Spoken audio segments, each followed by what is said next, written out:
Good as Seagal. His action is done close up. You really can't see. Everything is real quick cuts, so you don't get a chance to really see exactly what he's doing. That menacing, really rotten kind of guy image that he projects, largely acting, is it, or not? Yeah. I see what you're trying to say. Chuck is in his mid-70s, probably 76 years old. I've heard that he's not, you know. He's a wannabe that will never be, see, because guys with that attitude,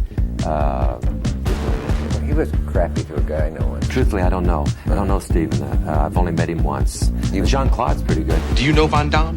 No. You heard him. I mean, he was like a champion somewhere, and right, I mean... I think that that's a matter of opinion, that he was a champion anywhere.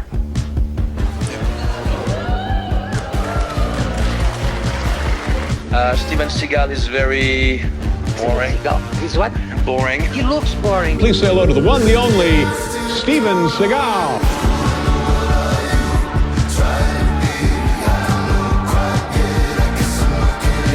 But you're not a big fan of Hollywood. I mean, it's not like I hate Hollywood as much as it's just, I love honor, you know, and I love people who can look me in the eye.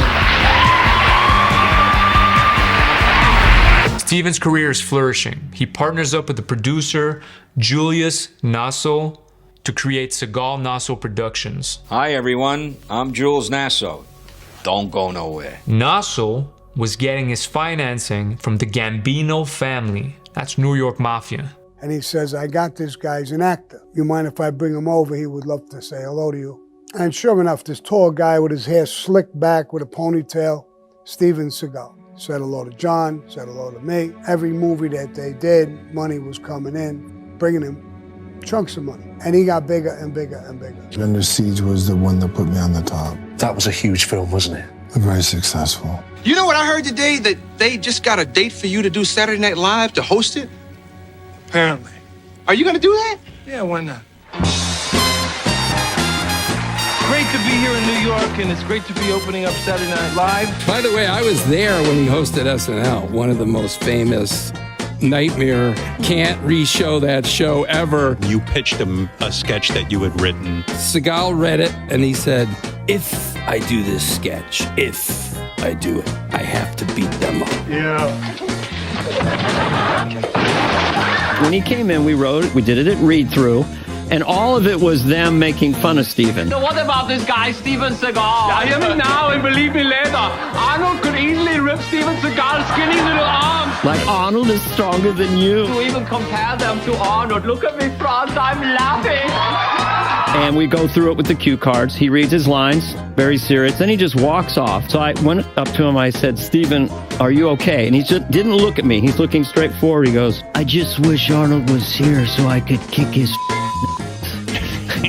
So what does that mean? He didn't understand the sketch? Well, I told him, I said, they're idiots. Right. Doesn't mean you're weaker than Arnold. These guys just worship Arnold. Yeah, I don't want to compare myself to these other stars. They're great and everything like that, but what I do is unique. You know that's he couldn't make fun of himself. So we did the sketch different so that he was, there's only one person stronger than Arnold, and that's Steven Seagal. But it doesn't work. Maybe we misjudged you. Yeah, maybe you're not a girly man after all, Mr. Seagal. He insisted on doing a diatribe about the environment. Oh, my God. It's insane. There's like this board of directors, and then he enters the banquet room and starts beating, it's live, and he's beating them up and throwing them around the room, and it goes on for like 8 minutes. It's the longest scene you've ever seen. And then at the very end, he turns to camera and says, this is what happens when you pollute the planet.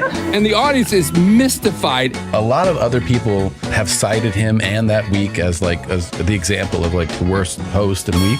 Probably think I'm the biggest jerk who's ever been on the show. No, that would be Steven Seagal. Seagal leans over to me and goes like, why did Lorne say that about me? I was the worst host ever.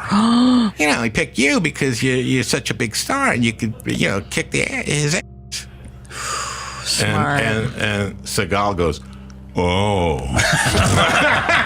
Yeah. moron.